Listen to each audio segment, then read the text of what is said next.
Hello everyone, a quick update on the video I did a couple of months ago where I said that it could well be the best time to buy a used car or a new car if you're a buyer during the lockdown. But now that in the UK the lockdown has eased and across the world, the tables have turned. It is indeed now a seller's market.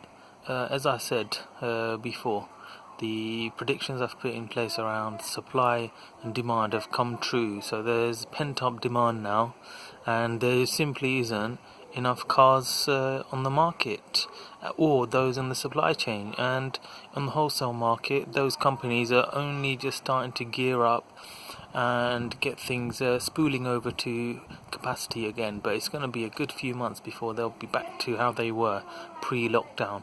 So for now, if you're a seller, then it's a great time, and if you're a buyer, try and hold out if you can. But if you need a car urgently, there's not much you can do. But by the looks of it, for the rest of the year, I think used car prices are going to be quite high. As I said before, the new car production lines have only just started to come back, but they're usually at the moment around quarter capacity following social distancing, etc. So again, supply issues down the line.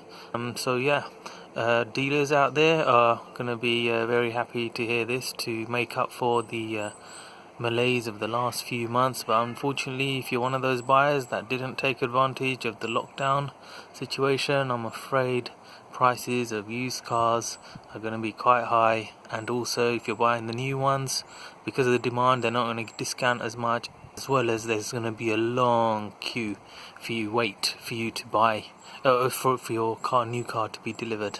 Anyway, take care everyone, like and subscribe, and speak to you soon. Bye bye.